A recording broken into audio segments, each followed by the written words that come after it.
Então, assim, esse tema é um tema bastante, que eu acho tranquilo, que realmente são padrões histopatológicos muito comuns, né? A maioria deles vocês vão analisar esses pacientes no dia a dia. Quem nunca teve, né, o que o paciente adora falar, o cisto sebáceo. Ah, doutor, eu tenho esse sebáceo aqui nas minhas costas, que meu cônjuge, minha cônjuge espreme, aquela coisa, inflama. Então é um tema extremamente frequente na dermatologia. E a dermatopato a gente vê talvez mais esses aqui comumente. Então, folicular infundibular e triquilemal, o cisto do pelo vellus, esteatocistoma, hidrocistoma e pilomatricoma. Talvez os mais raros para que a gente chegue, né, seriam o cisto mucoso digital, o cisto sinovial e o cisto piloidal. Deixa eu só fechar aqui a porta, porque realmente, pelo menos para mim, está incomodando um bando de cachorro latindo. Só um segundo.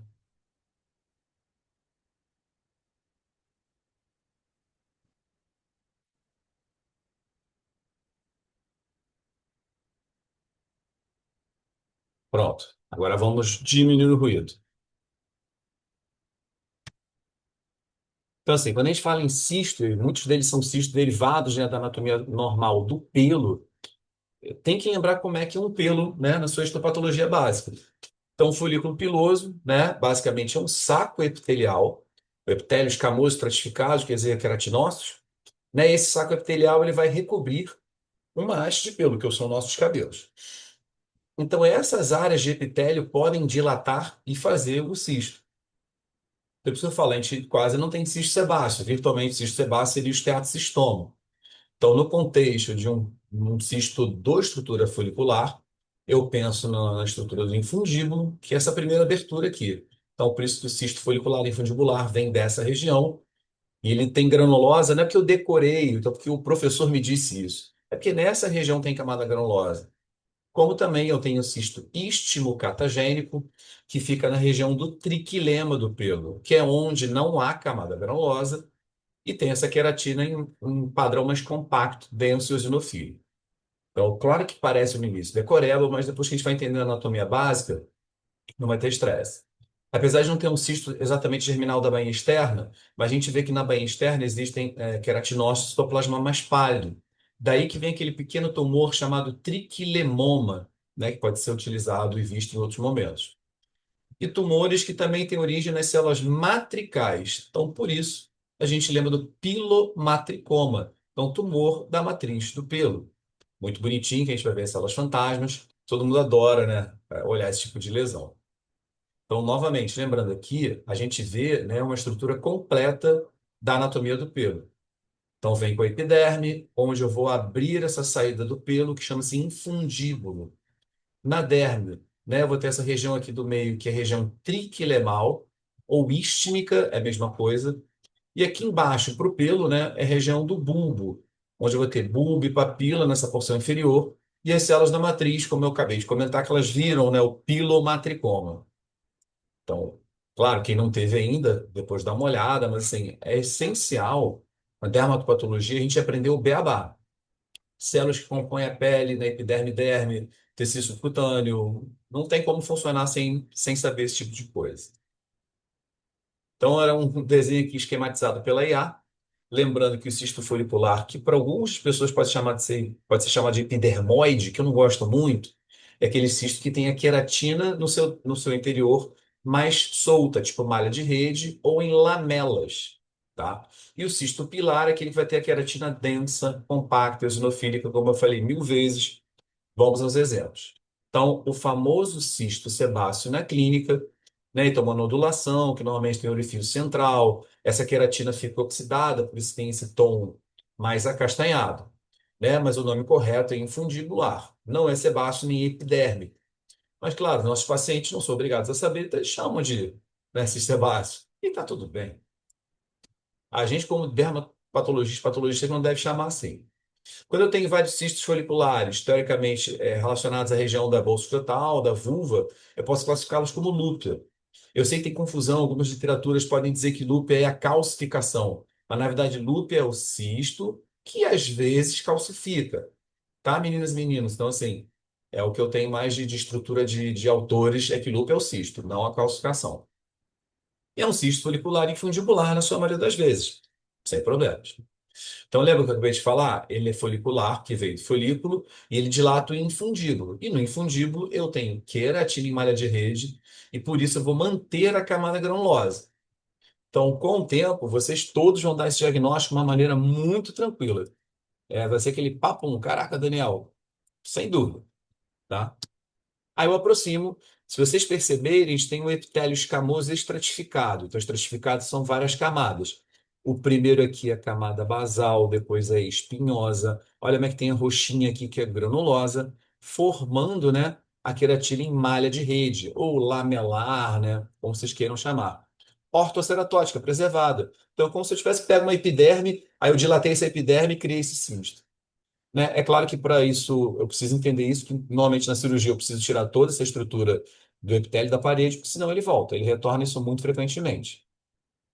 Então, quando eu aprendi a falar, não, você tem que decorar, você tem camada granulosa. Mas o que que é muito maior, né? A queratina em malha de rede? Então, olha para a queratina, porque se tem granulosa, eu tenho um padrão de fazer o meu epitélio completo. Então, vai fazer uma queratina em malha de rede. Então, sempre olhe para a queratina, não olhe muito para a parede, não. Que é desesperador, olha essa finura aí de camada granulosa, né? Então, aqui o detalhe de novo.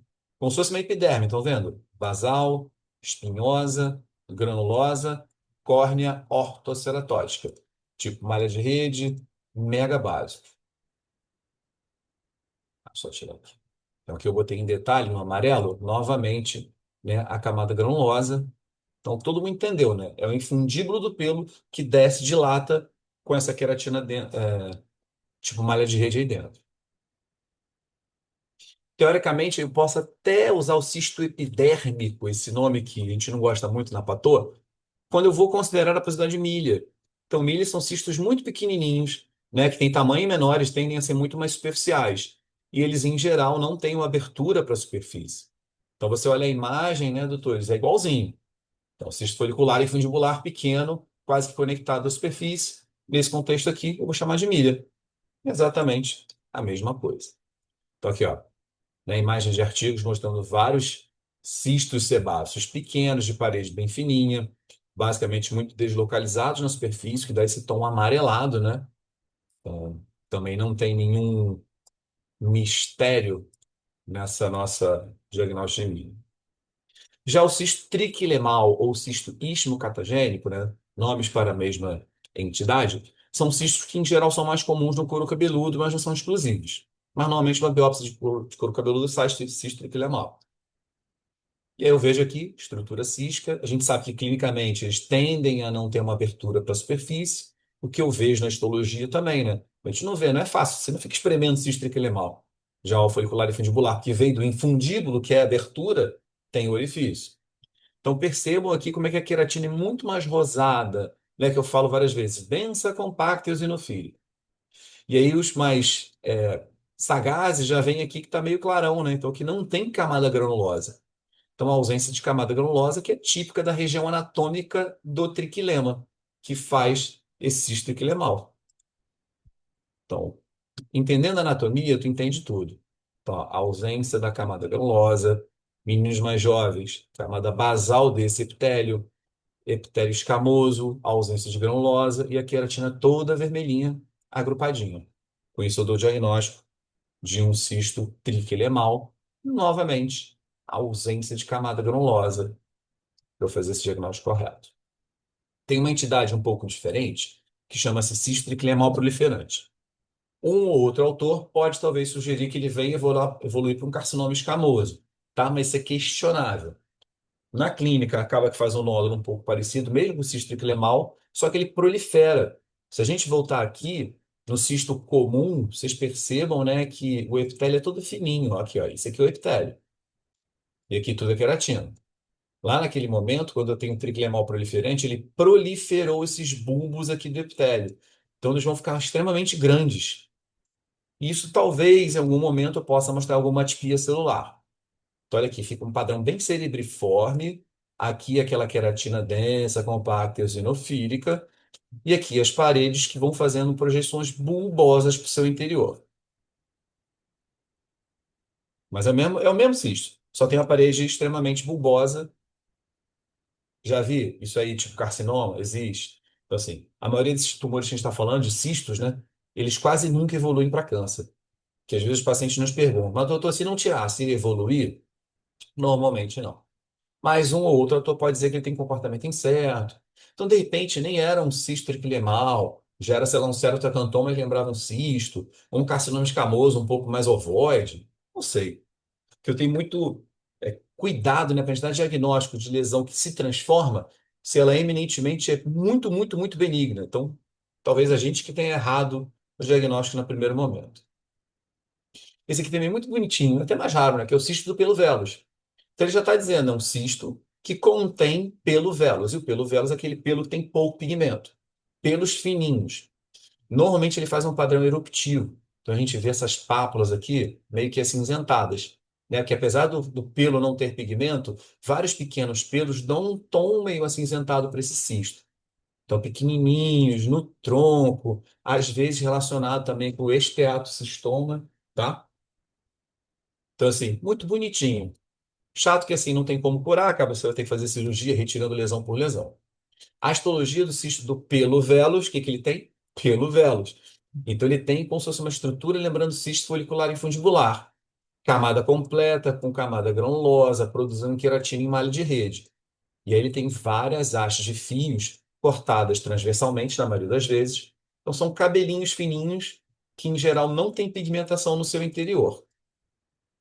E percebam, eu gosto muito de repetir nome, porque os nomes na patologia ajudam muito. Cisto do pelo vellus, entendeu? Então, lembre-se da minha voz sussurrando essa história. Então, de novo, ó, aqui, haste de pelo cortado transversalmente, uma haste bem pálida, que foi aqui também bem definida nesse momento aqui, ó. Então, o cisto é tipo uma milha que tem pelo vellus, né? Porque ele é bem pequenininho, não tende a fazer umas paredes muito enormes. Então, tudo que eu comentei está escrito aqui. Como vai ficar gravado, depois vocês podem ver, que se quiser repetir com calma, né? Isso é tranquilo. E aí o esteatocistoma também ajuda. Olha o nome, esteatocistoma. Então, oma é tipo tumor, cisto, cisto, dilatação, né, da cavidade, desse lúmen. Esteato, que vem da gordura, e a gente sabe que o processo de observar gordura na pele é um padrão amarelado. Xantomatoso, vamos dizer assim. Então, qualquer lesão de pele que você vê nesse tom branco-amarelado, você acaba deduzindo que possa ter uma deposição de lipídios, barra sebo, barra gordura. Então, pode ser sindrômico junto com um cisto pelo vellus, e aí a gente vai ver que é um cisto que na histologia tende a ser um cisto vazio. E é difícil demais você encontrar um martoma único, né? Você normalmente vê múltiplo, em geral mais comum nos homens, região anterior do tronco, e como eu falei, pápulas amareladas firmes, de aspecto cístico. Ah, professor, será que isso confunde talvez com lipoma? Acho que não, né? Porque lipoma em geral não é amarelado assim na clínica, e o lipoma não é tão superficial. O lipoma é um tumor mais para baixo, né? Então, abaixo da derme reticular. Então, não confundiria com lipoma. E aí, vamos lá. Histologia do tumor, né? Esteatocistoma. Então, supercisto. Aí tem outra coisa que é bom lembrar na patologia. Quando a gente processa o nosso material, a gente coloca em ativos secantes. Então, eu vou usar xilol, álcool e depois a parafina. Tudo que tem lipídio desaparece aos meus olhos. Então, por isso que as glândulas sebáceas são pálidas, por isso que o adipócito, você só vê aquela raiazinha de citoplasma, né? O centro do adipócito, onde teria gordura, né, que dá nossas pochetes e tudo mais, essa gordura não é vista no HE. Então, tudo que é muito claro é porque não tem alguma coisa que fatalmente era uma gordura. Então, já tem essa dica, né? O cisto, tipo estatocistoma, não tem nada no seu interior. A gente vai ver que a parede dele é uma parede fina, epitelial, e normalmente ela tem uma cutícula eosinofílica chanfrada. Eu vou aproximar, vocês vão ver que tem um aspecto meio que onduladinho na parede. E ele vem, né, da estrutura da glândula sebácea. Então é extremamente comum, não é 100%, mas é extremamente comum você vir glândulas sebáceas próximas à parede desse cisto. Então é uma dica, principalmente vocês, R3, vão fazer prova. Vê um cisto vazio. Ah, pode ser hidrocistoma. Localização, homem no tronco. Hidrocistoma no tronco não é muito comum. Aí você aproxima e vê que tem um bando de glândula sebácea na parede, estatocistoma. Então dá esse aspecto aqui. Estão vendo, meninas, ó, que vai fazendo assim bem fininho, meio que ondulado, chama-se de crenulação eosinofílica. E aqui, obviamente, uma glândula sebácea. Tranquilo, né? Esteatocistoma. Então, botando aqui para ajudar, né? Cisto, material sebáceo, cutícula eosinofílica. Olha aqui. Não sei se tem R1 hoje aí de bom sucesso. Tá, meninos? Eu sei que é difícil agora, mas depois vocês vão pegar tudo. Então, essa coisinha vermelha. E, obviamente, aqui uma glândula sebácea bem bonitinha, que está em 90% dos casos, tá? Não são todos os casos que estão assim. Existe, que eu nem colocou aqui, que a gente pode chamar também de cisto híbrido. E o nome já diz, ele é híbrido, tipo, né? Gasolina e álcool, né? Gasolina e bateria, igual um carro. Então, tem cistos que tem em algum momento um pedaço infundibular, em outro momento ele também tem um pedaço do tipo esteatocistoma. Então, existem cistos misturados, são cistos híbridos, que não faz diferença alguma, esse é um papel do patologista classificá-lo, e também normalmente não vai para a evolução maligna, tá? Mas se eu vir isso, duas diferenças de epitélio, eu vou colocar para vocês. Esse aqui, né, claro que a gente aqui está formando vocês como dermatologista, mas eu sei que tem um propósito de prova. Então, acho que isso aqui não precisa nem de biópsia, né? Todo mundo vê pápulas translúcidas na região peripalpebral. Sempre lembrar do hidrocistoma. Hidrocistoma já está dizendo, né? Um cisto que tem água hidro, né? Então, ele é sempre muito pálidozinho, com uma secreção que também não é vista direita, nesta patologia. Hidrocistoma tem essa dúvida cruel. Ah, ele é apócrino, ele é équino. Em geral, é de estrutura, né, glandular, então tende a ter só duas camadas celulares. Vocês não vão ver o interior com queratina, não vão achar camada granulosa. Se tem granulosa, vem de epitélio escamoso estratificado ou da epiderme ou do folículo piloso. Tá, doutores? Então, assim, não pode olhar para um cisto desse e achar que é um cisto folicular. É diferente mesmo aqui. Então, a gente vê uma parede que tem duas camadas epiteliais. Por exemplo, nesse momento, meninos e meninas, eu vejo aqui a tal da secreção de decapitação. Então, se eu estou olhando secreção de decapitação, eu posso me aventurar a chamar de hidrocistoma apócrino. Mas fala aí, professor, faz diferença? Nenhuma. Então, se é écrino ou apócrino, não faz diferença para o teu paciente. É claro que eu sempre dou a minha versão. Eu sou o patologista, então eu não quero saber muito da clínica. Eu tenho que ser o mais preciso na celularidade. De novo, cisto vazio, estão vendo? Que é uma parede que vai ondulando, nada de cutícula, nada de glândula. Aí você não vê nada dentro dessa estrutura. Aí você vê duas camadas, tá, meninas? Aqui, ó. Camada um de células, camada 2 de células. Então, isso é um epitélio glandular. Se eu vir a secreção de decapitação, me atrevo a chamá-lo de apócrino. Se eu não vir naquele corte, chamo de équino e está tudo bem. Chance disso aí, meninas malignas, é extremamente baixa, quase não é tirado. Isso é muito mais assim, talvez, para o oftalmologista, né? Não chega muito para a gente, não. Igual vocês vão ver daqui a pouco, cisto sinovial, cisto pilonidal, não é muito do dermato do dia a dia, né?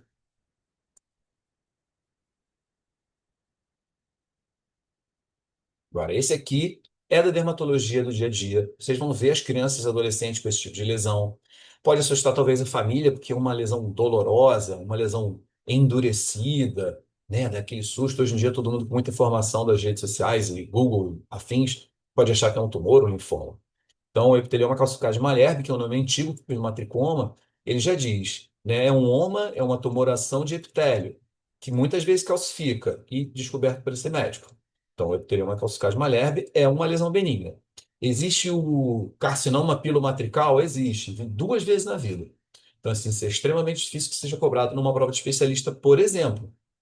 Mas vamos lá, qual é o quadrinho, qual é a historinha do pilomatricoma? Crianças, jovens, lesão endurecida de padrão poliédrico, parece um sextavado que você palpa. E é porque ela fica calcicada, porque ela tem esse padrão meio que endurecido. É tipo de derivação do cisto, porque na verdade é a proliferação daquela matriz do pelo. Lembra que eu falei? Que é aquela área do pelo que tem as células matricais, basofílicas. E aí, para formar o nosso pelo, a partir da matriz, essas células basofílicas aqui, elas vão perdendo o núcleo. Ah, elas vão ter essa queratinização, né? Sem núcleo, para depois virar uma haste de pelo. E quando você perde esses núcleos, essas células parecem que são fantasmas. Por isso que o pessoal fala muito assim, de células fantasmas. Lindo, lindo projeto, né? Como é uma lesão teoricamente benigna, ela é fácil de ser delimitada, ela tem um aspecto assim mais alongado, lembrando um cisto. Então não tem muito estresse, ela não é toda irregular, não. Por isso que eu botei essa seta descendo, que é um eixo fácil de ser visto. Top. R3. Bruna tá virando R3. Me corrijam, tá? Não, Bruna tá acabando, não lembro mais. Marina e tudo mais. Marina tá virando R3. Então, assim, Acabei, prof. a galera do Brincadeira. R3 tá virando R3, tá finalizando R3, já lembra disso. Então, células basaloidezinhas que não tem coalescida periférica para não confundir. E aqui, muito bonitinhas, células virando já células fantasmas, anucleadas. Então, caiu na prova, meninas, pelo amor de Deus, tu não vai me errar um caso desse. Tô aqui, deixa eu até marcado sem querer. Células basaloides, processo de perda nuclear até o ponto de ausência nuclear. Fiz a transição da minha célula matrical para a célula fantasma, até que se prove o contrário, pilomatricoma. Falo isso porque, assim, você tem um outro tumor raro, alguma verruga fez em algum momento um pilomatricoma junto. Então, também outra foto bem bonita. Estão vendo aqui, ó? Aqui, fazendo a seta, perdendo os núcleos. Pode ter cálcio, reação granulomatosa tipo corpo estranho, que às vezes esse cisto ele meio que rompe, tá? Então, quem não conhecia, acabou de conhecer o famoso pilomatricoma. E aí, finalizando a nossa aula, a gente fala de cistos que não têm uma parede verdadeira, tá? Então, por exemplo, o cisto mucoso digital ou cisto mixoide, de novo, meninas e meninos, está no nome. É um cisto mixoide que tem mucina. Cisto mucoso digital, que ele é mais comum nos dedos. Então, ele é basicamente um tipo de subtipo de mucinose cutânea, não tem parede e é basicamente um agrupado. Você vê uma área clarona, cheia de mucina e cheia de fibroblastos. Que é claro, eu posso pedir um ferro coloidal, um PAS, um Alcium Blue para eu corroborar a presença dessa mucina. Só que no dia a dia, se você tem essa informação, lesão cística na ponta do dedo do pé, já fez uma transfixação, então já fez uma drenagem que saiu aquele material gelatinoso. Aí você já malda, né? Cisto mucoso digital, vamos fazer o exame histopatológico dele. Tá aqui, né? Nas regiões articulares. Ele fica bem pálido, assim, porque é repleto de mucina mesmo, né? De um gel de muco polissacarídeos. Então, tranquilão, benigno. E na histologia, a gente pode ver essa palidez completa. Aí você fala, pô, professor, ferrou, né? Não tem parede, não tem nada. Isso é um artefato? Sim, eu gosto de falar que artefato não quer dizer que é um erro. O artefato é alguma coisa que acontece que, teoricamente, não é uma doença, mas pode estar relacionada a uma doença, que no caso é o acúmulo de mucina. A mucina fez um espaço tão grande que deixou um buracão. Só que como é que eu vou maldar isso? Eu vou olhar aqui para baixo, ó. Se você olhar aqui embaixo, existe uma palidez. Eu vou aproximar para ver essa palidez e nela vão estar vários fibroblastos.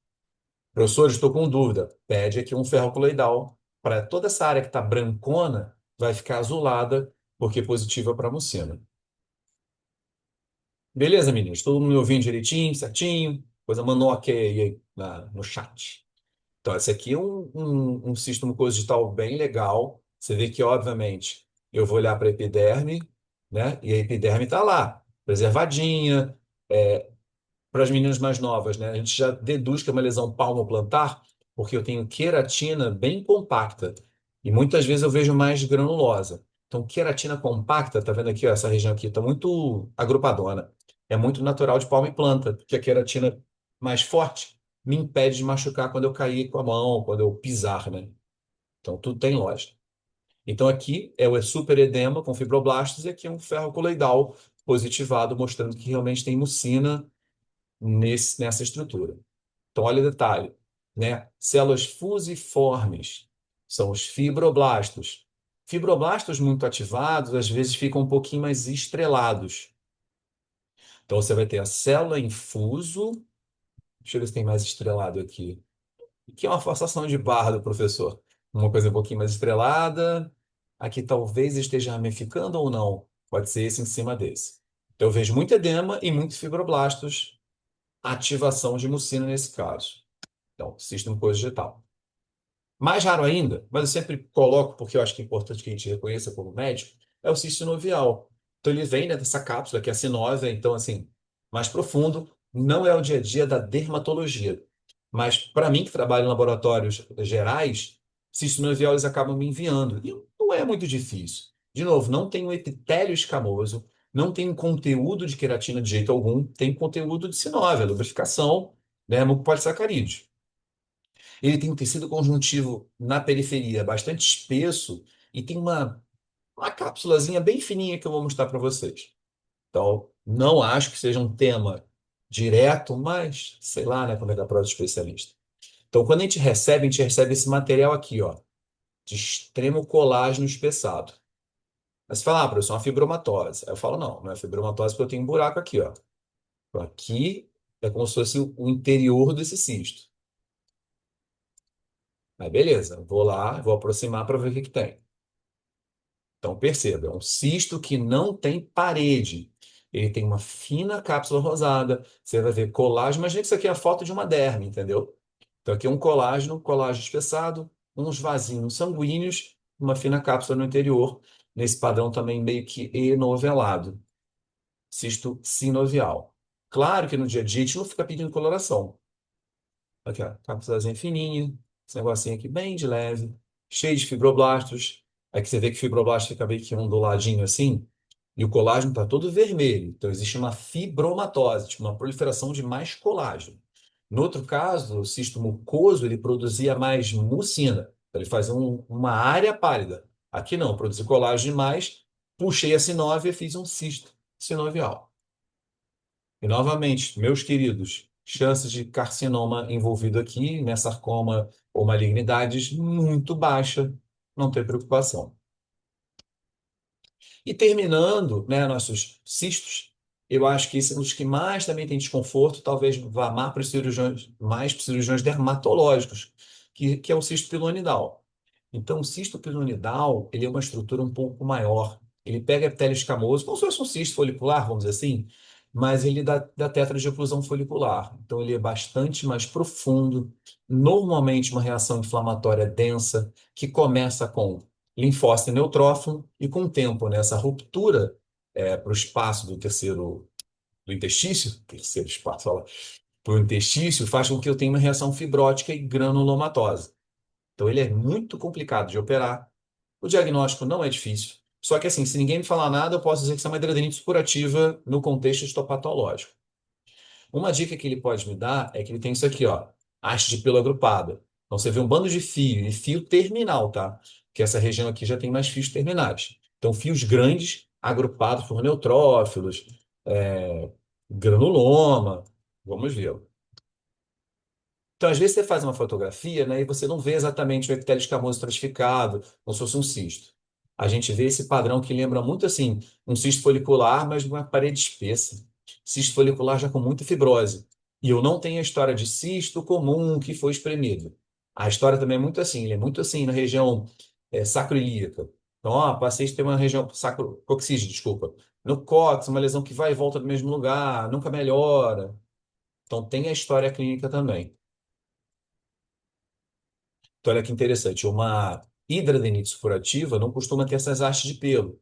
Então, quando eu encontro muitas hastes de pelo num cisto inflamado, eu vou pensar realmente na possibilidade do cisto pilonidal, né? Pilonidal vem de pelo. Então, olha que bonitinho, né? Não é bom para o paciente. Então, aqui tem uma haste de pelo e aqui uma reação neutrofílica.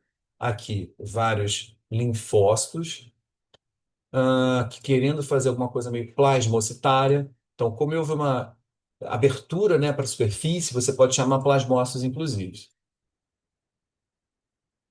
Ó, esse aqui é um caso bem legal, né, que tem uma fotografia que pegou um grande fragmento do cisto planidal. Tá, epiderme, derme, subcutâneo é o clarinho aqui. Então eu consigo ver quase como se fosse o pertuito inteiro.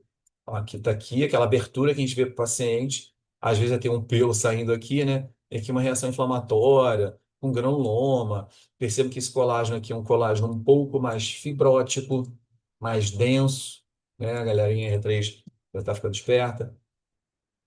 E aí juntei as fotos para você ver aqui. Olha aqui, aquele pelo grandão aqui, ó. E óbvio, um pelo, uma haste nua na derme sempre vai evocar uma reação granulomatosa inflamatória.